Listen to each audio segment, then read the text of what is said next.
Добро вечер.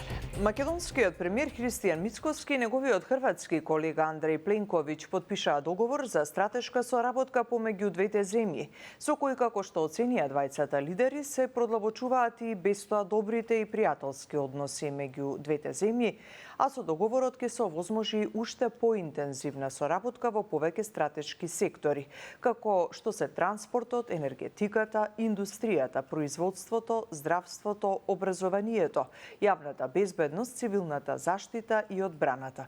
На пресконференцијата Мицкоски и Пленковиќ се осврна и на предолгото чекање на Македонија пред вратите на Европската унија. Хрватскиот премиер оцени дека неправдата врз македонскиот евроинтегративен пат нема никакво оправдување, додека Мицкоски го повтори ставот дека не е подготвен за идентитетски отстапки по ниту една цена. Kad je riječ o europskom putu prema članstvu Sjeverne Makedonije, Hrvatska je tu snažan zagovaratelj, konzistentan, podržavamo vas od prvog dana. Mi smo na neki način, ja se prisjećam tih trenutaka 2000. godine, Hrvatska je lovila korak za vama. Pa smo onda sad mi već 13 godina u članstvu. Nema plastičnijeg primjera od toga koliko je ova situacija nepravedna i koliko je vrijeme da se ti procesi odblokiraju i da se naprave ključni veliki iskoraci prema članstvu. Nastojat ćemo vam pomoći. Се додека билатералните спорови и така наречениот булинг кон нас од страна на некои земји членки, односно во случајот една земја членка се наша препрека за да бидеме дел од тоа семејство, ова што одамна го заслуживме, за жал ќе се оддалечува и ќе се оддалечува. Но ние не губиме надеж, не губиме енергија, туку напротив, ќе продолжиме силно да работиме, како што работиме овие, би рекол, нецели 2 години од како сме избрани како влада, и очекуваме дека ќе добиеме таа шанса да бидеме дел од тоа семејство во кое што сме таму. Но нема повеќе можности за идентитетски отстапки, нема повеќе можности за чекор назад кога станува збор за нашите, би рекол, национални одредници, кукава и да е таа цена. Со 65 гласа за и 14 против, предлог законот за задолжување со заем од 260 милиони евра е изгласан во собранието. На гласањето му претходеше остра расправа меѓу власта и опозицијата. Според СДСМ, предлог законот се носи преку кршење на деловникот и заобиколување на собраниските процедури. Од власта пак возвратија. Враќаме долгови направени во време на СДСМ. Заемот е обезбеден по најдобри услови на пазарот. Ако економијата е толку силна, зошто на буџетот му е потребна парична инфузија за ликвидност?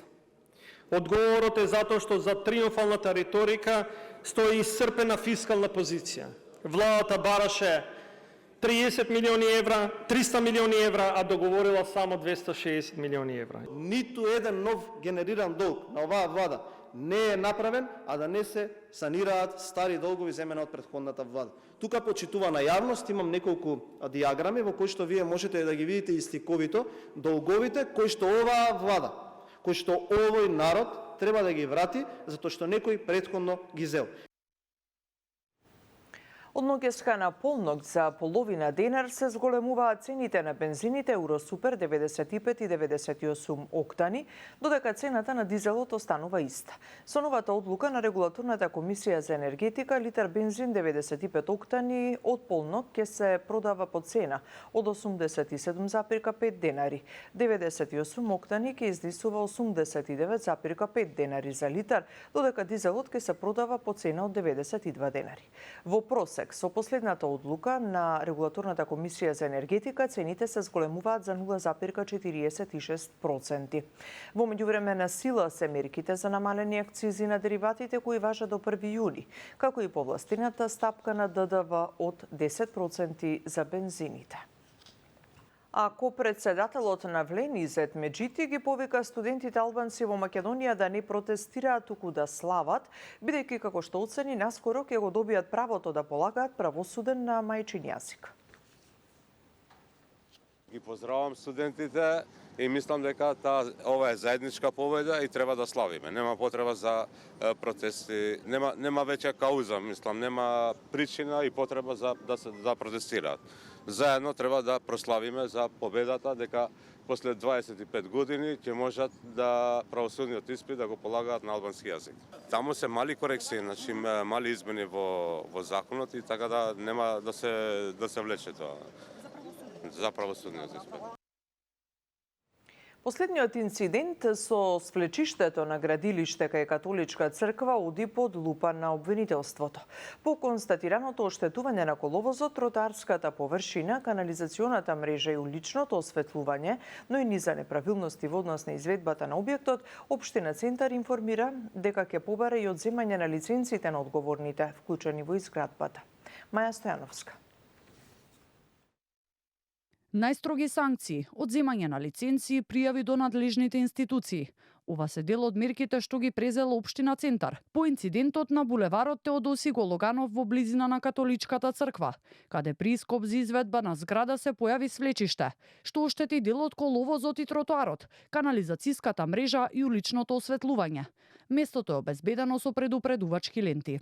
Откако земјиштето под асфалтот пропаднало, багерот бил затрупан, но за среќа лицето кое го управувало успеало да се извлече на време.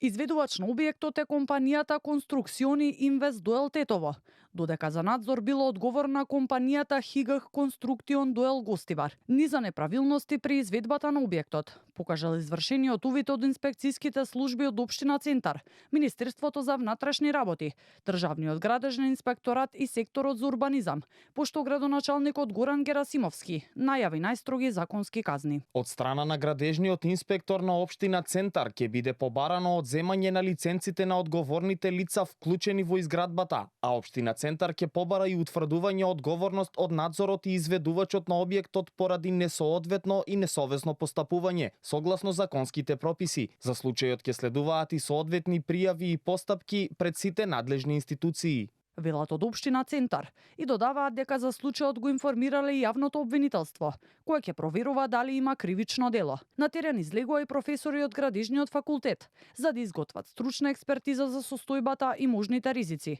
Деканот Јосиф Јосифовски предупреди дека постои опасности за околните објекти и оцени дека случајот е краен сигнал за воведување построги стандарди и процедури во градежништвото. Постојат јасни правила и стандарди за тоа како треба да се однесуваме, како да градиме, како да проектираме, меѓутоа сепак и поред тоа ни се случуваат вакви случаи како неодамнешната, тоа е повторно затрупување на градежна јама, што е веќе краен сигнал дека мора нешто сериозно да се преземе. Неопходно да се пропишат нови процедури, стандарди кои ќе не обезбедат од појавување во иднина на слични настани. Имено, за среќа немаме човечки жртви овој пат, меѓутоа имаме материјална штета, имаме опасност од проширување на тоа слекување и на соседните објекти. Овој случај доаѓа неполн месец по сличниот инцидент во Скопска Киселавода, каде при ископ за темелна зграда загина едно лице, а тројца беа повредени. Ги завршуваме тука вестите, имајте убава вечер.